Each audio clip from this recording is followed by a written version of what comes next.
Story start होती है Russia की एक जेल से, जहां हमें फ्रैंक एबगनाइल जूनियर दिखाई देता है। फ्रैंक एक बहुत ही स्मार्ट कॉन आर्टिस्ट है जिसने काफी बड़े बड़े स्कैम्स किए होते हैं। इसी टाइम एक एफबीआई एजेंट कार्ल उसे वापस यूनाइटेड स्टेट्स ले जाने के लिए आता है। जब कार्ल उससे बात कर रहा होता है, तब अचानक फ्रैंक की तबीयत खराब होने लगती है। पहले कार्ल को लगता है कि ये भी कोई नया ड्रामा होगा, लेकिन फिर उसे समझ आता है कि इतनी रियल एक्टिंग कोई फेक नहीं कर सकता। वो तुरंत फ्रैंक को हॉस्पिटल ले जाता है। हॉस्पिटल में भी फ्रैंक मौका देखकर फिर से भागने की कोशिश करता है, लेकिन पुलिस उसे जल्दी पकड़ लेती है। वापस ले जाते वक्त फ्रैंक अपनी पुरानी यादें याद करने लगता है, कैसे सब कुछ शुरू हुआ था। फ्रैंक एक हैप्पी फैमिली में पैदा हुआ था। उसके पेरेंट्स एक दूसरे से बहुत प्यार करते थे। एक दिन उसके फादर उसे सूट खरीदने स्टोर ले गए। वहां एक लेडी ने कहा कि शॉप बंद हो चुकी है। तब फ्रैंक के फादर ने बड़ा स्मूथ मूव किया। एक नेकलेस निकालकर कैजुअली पूछा, ये आपका है? लेडी इंप्रेस हो गई और उन्हें शॉपिंग करने दे दिया। फ्रैंक के फादर सिचुएशंस को हैंडल करने में काफी क्लेवर थे। बाद में उन्होंने फ्रैंक को ड्राइवर बनकर बैठने को बोला और खुद बैंक के अंदर गए। बैंक मैनेजर ने उनका पर्सनल वेलकम किया। फ्रैंक के फादर का बिजनेस लॉस में चल रहा था और उन्हें लोन की जरूरत थी। अकाउंटेंट की गलती से उनका टैक्स लेट पे हुआ था, जिसकी वजह से हैवी पेनल्टी लग गई। उन्होंने सब एक्सप्लेन किया, लेकिन कोई बैंक उनकी हेल्प करने को रेडी नहीं था। आखिरकार गवर्नमेंट ने उनकी कार, प्रॉपर्टी और पैसा सब सीज कर लिया। इतनी मुश्किलों के बाद भी उन्होंने फ्रैंक के नाम से एक बैंक अकाउंट खोल दिया। जब फ्रैंक ने पूछा क्यों, तो फादर ने कहा, मेरे बारे में मत सोचो, अपना फ्यूचर स्ट्रांग बनाओ। फाइनेंशियल प्रॉब्लम्स की वजह से फ्रैंक को स्कूल चेंज करना पड़ा। पहले दिन ही एक लड़के ने उसका मजाक उड़ा दिया, बोला कि तू स्टूडेंट कम टीचर ज्यादा लग रहा है। फ्रैंक को बुरा लगा, लेकिन उसने डिसाइड किया कि अगर टीचर लगता हूं तो टीचर ही बन जाता हूं। वो सीधा क्लासरूम में गया और असली टीचर से बोला, ये मेरी क्लास है, आप बाद में आना। टीचर कंफ्यूज होकर बाहर चली गई। फिर फ्रैंक ने सबके सामने उस लड़के को एम्बैरेस कर दिया। लगभग एक हफ्ते बाद स्कूल को पता चला कि एक स्टूडेंट टीचर बनकर क्लास ले रहा था, स्पेशली जब वो क्लास को ट्रिप पर ले जाने वाला था।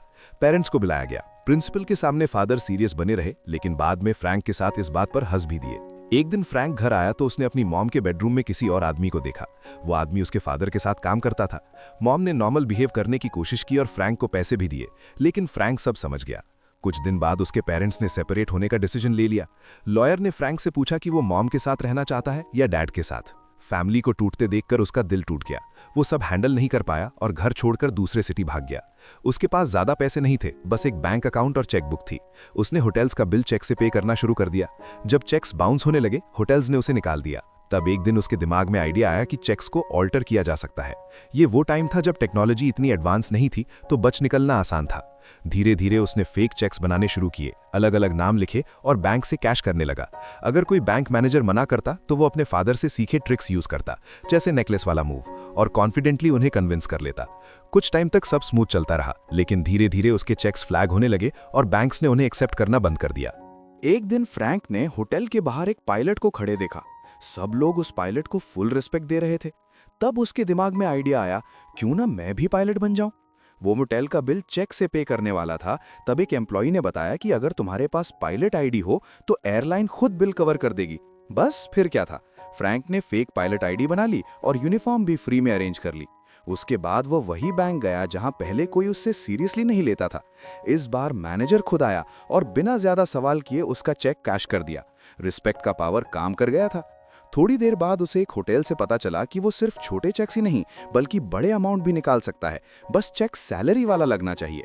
तब फ्रैंक ने फेक पेरोल चेक्स बनाना स्टार्ट कर दिया। वो टॉय एयरप्लेन से एयरलाइन का लोगो निकालकर नीटली चेक पर चिपका देता था। जब वो फॉर्ज्ड सैलरी चेक लेकर बैंक गया, मैनेजर ने बोला, सर आप इसे डायरेक्ट एयरपोर्ट से कैश करा सकते हैं। एयरपोर्ट पर तो ऑलमोस्ट कोई भी चेक आराम से कैश हो जाता था। ये एडवांटेज फ्रैंक को बहुत पसंद आया। एयरपोर्ट की रिसेप्शनिस्ट ने मुस्कुराकर पूछा, are you flying with us today? Frank ने फुल कॉन्फिडेंस से हाँ बोल दिया और वो सीधा प्लेन के अंदर चला गया। पायलट्स के लिए बोर्डिंग फ्री होती थी। अंदर से वो डर रहा था क्योंकि वो असली पायलट नहीं था, लेकिन बाहर से पूरा कॉन्फिडेंट एक्ट कर रहा था। थोड़ी देर बाद वो एक प्रिटी फ्लाइट अटेंडेंट के पास गया और बोला, इज दिस योर नेकलेस? ये ट्रिक उसने अपने फादर से सीखी थी। लड़की इंप्रेस हो गई। फ्रैंक अपनी एज से थोड़ा बड़ा दिखता था, इसलिए किसी को डाउट नहीं हुआ कि वो 22-23 साल का रियल पायलट नहीं है। अब वो अपनी फेक लाइफ का फुल मजा ले रहा था। एक बैंक मैनेजर के साथ फ्लर्ट करते हुए वो पूरा बैंकिंग सिस्टम समझने लगा। चेक्स कहां से इशू होते हैं, कैसे क्लियर होते हैं, अकाउंट नंबर्स कैसे असाइन होते हैं, वो हर डिटेल नोट कर रहा था। उसे पता चला कि बैंक्स चेक्स एनकोड करने के लिए टाइपराइटर यूज करते हैं, तो उसने भी एक सेकेंड हैंड टाइपराइटर खरीद ली। अब उसका काम एमेच्योर नहीं लगता था, बिल्कुल प्रोफेशनल हो गया था। धीरे धीरे वो बड़े अमाउंट्स निकालने लगा और उसका स्कैम और बड़ा होता गया। आखिरकार उसकी एक्टिविटीज की न्यूज FBI तक पहुंची और केस असाइन हुआ एक सीरियस एजेंट काल को। काल अपनी जॉब को बहुत सीरियसली लेता था। एक दिन फ्रैंक अपने फादर से मिलने गया, जिन्हें वो लेटर्स में अपनी फेक पायलट वाली लाइफ के बारे में बताता रहता था। उसके फादर को सच में लगता था कि उनका बेटा पायलट बन गया है और उन्हें बहुत प्राउड फील होता था। फ्रैंक ने कहा, गवर्नमेंट ने आपसे सब कुछ ले लिया, इसलिए मैंने अपनी अर्निंग से आपके लिए कार खरीदी है, बिल्कुल जेम्स बॉन्ड वाली। लेकिन फादर ने कहा, टैक्स स्कैंडल के बाद गवर्नमेंट अभी भी मेरे पीछे है, अगर मैं ये कार ले लूंगा तो वो इसे भी सीज कर लेंगे। उनका स्टोर बंद हो चुका था और फाइनेंशियल कंडीशन खराब थी। फ्रैंक ने पैसे ऑफर किए, पर फादर ने मना कर दिया, वो बेटे का पैसा नहीं लेना चाहते थे। अब तक फ्रैंक पूरा सिस्टम समझ चुका था। वो एक स्टेट के चेक्स दूसरे स्टेट में जाकर कैश करता था ताकि पकड़ा ना जाए। इधर FBI उसकी हर मूव पर नजर रखे हुए थी। फाइनली उन्होंने उस होटल को ट्रेस कर ही लिया जहां फ्रैंक ने लास्ट चेक यूज किया था। इंक्वायरी में पता चला कि फ्रैंक अभी भी वहीं स्टे कर रहा था। इतने टाइम से रह रहा था कि होटल स्टाफ के साथ उसकी अच्छी पहचान हो गई थी। काल गन लेकर सीधा फ्रैंक के रूम में घुस गया। फ्रैंक समझ गया कि अगर अब कोई स्मार्ट मूव नहीं किया तो पकड़ा जाएगा। बहुत ही कामली बोला, रिलैक्स, मैं सीक्रेट सर्विस से हूं, क्या लगा तुम्हें सिर्फ तुम ही इस बंदे को ट्रैक कर रहे हो, पूरी गवर्नमेंट उसके पीछे है। काल ने तुरंत कहा, अपना आईडी दिखाओ, मुझे कैसे पता चले तुम वैसे ही हो जैसे बोल रहे हो। फ्रैंक बिल्कुल स्मूथ स्टाइल में बोला, ये लो मेरा वॉलेट, आराम से चेक करो सब कुछ। काल एक हाथ से वॉलेट खोलने की कोशिश कर रहा था। तभी फ्रैंक ने बाहर देखा और बोला, देखो हमारे लोगों ने कॉन आर्टिस्ट को पकड़ लिया, हम तुमसे पहले पहुंच गए। नीचे एक्चुअली उसका एक पड़ोसी एक अंधे आदमी को कार में बिठाने में हेल्प कर रहा था। दूर से देखने पर लग रहा था जैसे किसी को अरेस्ट किया गया हो। काल को बात सच लगने लगी। फ्रैंक ने अपना सारा फेक चेक बनाने वाला सामान इकट्ठा किया और बोला, पुलिस अभी आती ही होगी, मैं ये एविडेंस नीचे ले जाता हूं। अब तक काल उस पर पूरा ट्रस्ट कर चुका था। उसने कहा, अपना वॉलेट वापस ले लो। लेकिन फ्रैंक ने जानबूझकर कहा, नहीं तुम ही रख लो, और फिर जरूरी सामान लेकर आराम से निकल गया। थोड़ी देर बाद जब काल ने वॉलेट खोला तो अंदर कुछ भी नहीं था। चालाक कॉनमैन उसकी आंखों के सामने से भाग चुका था। काल को बहुत बेइज्जती महसूस हुई। उसके बॉस ने उसे काफी डांटा। गुस्से और शर्मिंदगी में काल ने अपने ही सीनियर से बहस कर ली।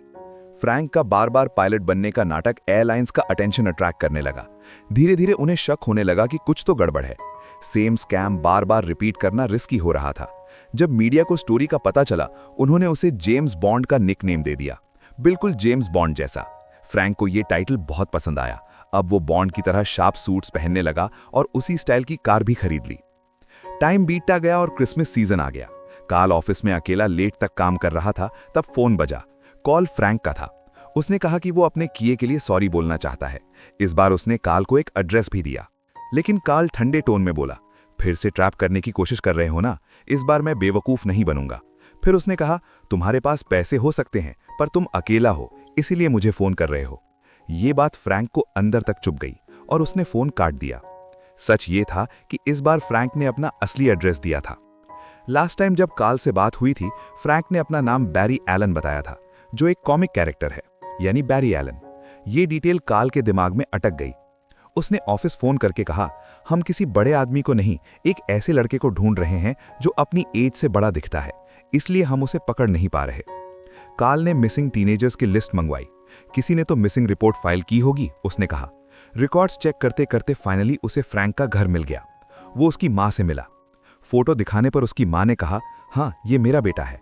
काल ने कहा, ये एक प्रोफेशनल कॉन आर्टिस्ट है, अगर उसका फोन आए तुरंत पुलिस को इन्फॉर्म करना। उसकी मां ने धीरे से कहा, शायद उसने सिर्फ खाने के लिए थोड़े पैसे लिए हों। फिर अपना पर्स उठाकर बोली, मैं वापस कर दूंगी, कितने पैसे लेने हैं? काल ने जवाब दिया, $1.4 मिलियन, लगभग 12 करोड़ रुपए। ये सुनते ही वो बिल्कुल चुप रह गई। इस बीच फ्रैंक एक नए सिटी में शिफ्ट हो चुका था और आराम की लाइफ जी रहा था। एक दिन वो किसी काम से हॉस्पिटल गया। वहां उसने देखा एक नर्स ब्रेंडा डॉक्टर की डांट से रो रही थी। फ्रैंक ने उसे कंसोल किया, टेंशन मत लो, तुम अमेजिंग हो, डॉक्टर ही थोड़ा पागल है। तभी उसके दिमाग में एक नया आइडिया आया। उसने कैजुअली ब्रेंडा से पूछा कि हॉस्पिटल में कोई जॉब ओपनिंग है क्या। पायलट बनना अब रिस्की हो गया था, तो फ्रैंक ने डिसाइड किया अब डॉक्टर बनने का टाइम आ गया है। फ्रैंक ने एक फेक हार्वर्ड यूनिवर्सिटी की डिग्री बना ली और इंटरव्यू के लिए बस रैंडम एडवाइस देने लगा, फुल कॉन्फिडेंस के साथ। उसका फंडा सिंपल था, अगर तुम कॉन्फिडेंटली बोलते हो लोग मान ही लेते हैं। फ्री टाइम में वो और ब्रेंडा और क्लोज होते गए और धीरे धीरे दोनों को प्यार हो गया। फिर एक दिन हॉस्पिटल में इमरजेंसी केस आ गया। एक छोटा बच्चा बुरी तरह इंजर्ड था। इतना खून देखकर फ्रैंक अंदर से हिल गया, लेकिन बाहर से काम बना रहा। उसने साइड वाले डॉक्टर से पूछा, आप इस सिचुएशन में क्या करते? डॉक्टर ने जो बताया, फ्रैंक ने सिर हिलाकर कहा, बिल्कुल सही, मुझे पूरा भरोसा है आप हैंडल कर लोगे, मैं थोड़ी देर में चेक करता हूं। और ये बोलकर वहां से निकल गया, पर असल में वो अंदर से पूरी तरह पैनिक हो चुका था। दूसरी तरफ कार्ल फ्रैंक के फादर के पास गया और उसके सारे क्राइम्स बता दिए। उसके फादर ने सीधा जवाब दिया, मुझे नहीं पता वो कहां है, और अगर पता भी होता तो मैं तुम्हें नहीं बताता। कार्ल को समझ आ गया कि बाप बेटा कितने क्लोज हैं। उसने सोचा ये जरूर लेटर्स भेजता होगा। घर में पड़े लेटर्स एनालाइज करके कार्ल ने अंदाजा लगा लिया कि फ्रैंक किस एरिया में हो सकता है। फिर पुलिस के साथ वहां जाने की तैयारी कर ली। इधर सिटी में फ्रैंक और ब्रेंडा का रिश्ता और गहरा हो चुका था। एक दिन ब्रेंडा रो पड़ी और कन्फेस किया कि उसने पहले अबॉर्शन करवाया था और उसके बाद उसके फादर ने उसे घर से निकाल दिया था। फ्रैंक ने थोड़ा सोचा और बोला, अगर मैं तुम्हारे डैड से शादी की बात करूं तो क्या वो तुम्हें वापस एक्सेप्ट कर लेंगे? ये सुनकर ब्रेंडा को उम्मीद मिल गई। फ्रैंक फिर उसके फादर से मिलने गया, जो एक लॉयर थे। नेचुरली फ्रैंक ने क्लेम कर दिया कि वो भी कभी लॉ प्रैक्टिस करता था, डॉक्टर बनने से पहले। कोर्ट रूम मूवीज देख देखकर उसने इतना नॉलेज गैदर कर लिया था कि वो काफी कन्विंसिंग लगा। ब्रेंडा के फादर ने सीधा पूछा, सच सच बताओ तुम्हें मेरी बेटी में क्या दिखा? फ्रैंक ने सीधे दिल से कहा, मैं बस एक सिंपल आदमी हूं जो आपकी बेटी से प्यार करता हूं। ये जवाब सुनकर उनके फादर काफी इंप्रेस हो गए। फ्रैंक ने फिर कैजुअली पूछा, अगर मुझे यहां लॉ प्रैक्टिस करनी हो तो क्या करना पड़ेगा? उन्होंने जवाब दिया, तुमने लॉ स्कूल कंप्लीट किया है तो बस बार एग्जाम पास करना होगा, उसके बाद प्रैक्टिस कर सकते हो। इस बार फ्रैंक ने सच में पढ़ाई की, प्रॉपरली एग्जाम दिया और सरप्राइजिंगली लेजिटिमेटली पास भी कर लिया। अब वो ऑफिशियली लॉयर बन चुका था। स्टोरी फिर प्रेजेंट में आती है, जहां कार्ल ने फाइनली उसे अरेस्ट कर लिया है। कार्ल पूछता है, तुमने वो एग्जाम पास कैसे कर लिया? फ्रैंक कंधे उठाकर कहता है, अब क्या फर्क पड़ता है, तुम मुझे कोर्ट नहीं जेल ले जा रहे हो।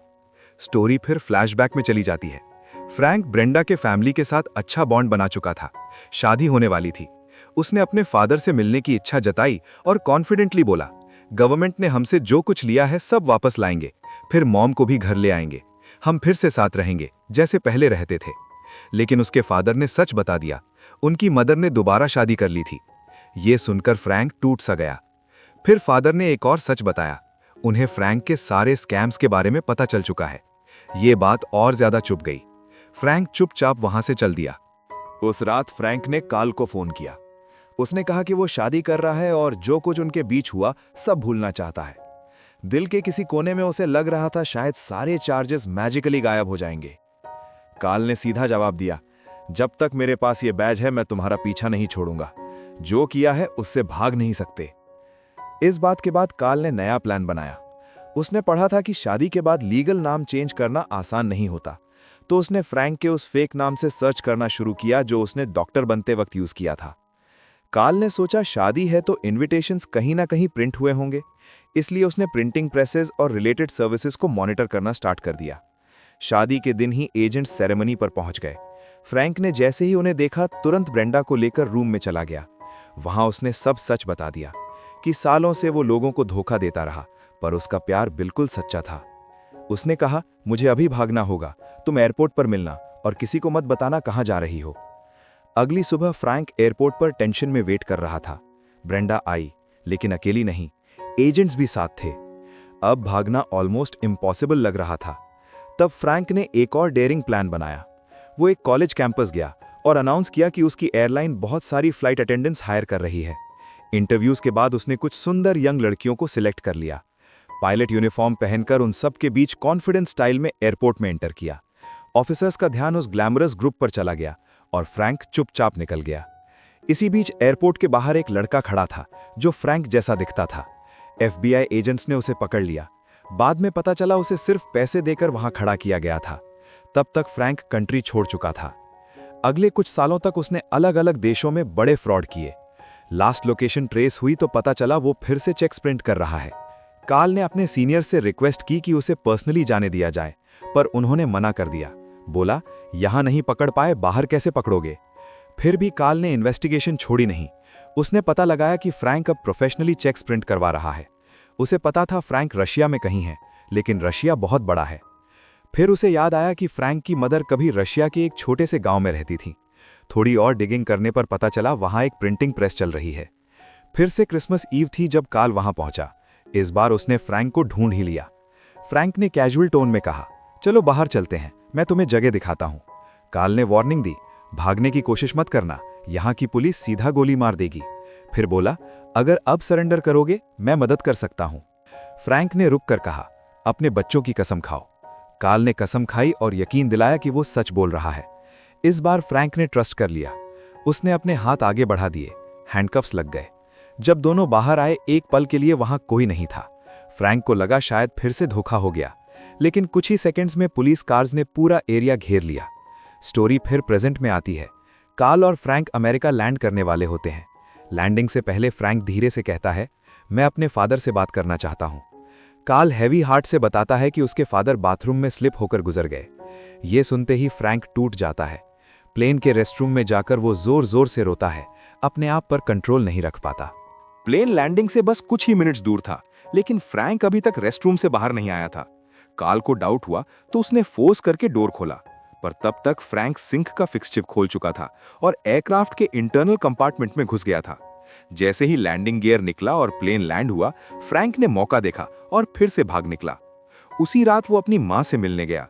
दूर से ही उसने देखा कि मां ने अपनी लाइफ दोबारा सेट कर ली है, नया फैमिली था और एक छोटी सी बेटी भी। कार्ल फ्रैंक को इतने अच्छे से जानता था कि उसे अंदाजा था फ्रैंक जरूर अपनी मां से मिलने आएगा, और एग्जैक्टली वही हुआ। कार्ल वहां पहुंच गया और उसे अरेस्ट कर लिया। फ्रैंक अभी 19 साल का भी नहीं हुआ था। कार्ल चाहता था कि उसे माइनर ट्रीट किया जाए, पर गवर्नमेंट उसे एग्जाम्पल बनाना चाहती थी इतने बड़े फ्रॉड के लिए। उसे 10 साल की सॉलिटरी कन्फाइनमेंट की सजा मिली, मतलब अकेला, बिना किसी मीनिंगफुल ह्यूमन कॉन्टैक्ट के। दिन महीनों में बदलने लगे। फिर एक दिन कार्ल उसे मिलने आया। एक नया फ्रॉड केस सामने आया था। कोई और बिल्कुल वही स्कैम कर रहा था जो फ्रैंक करता था। फ्रैंक ने चेक देखने को कहा।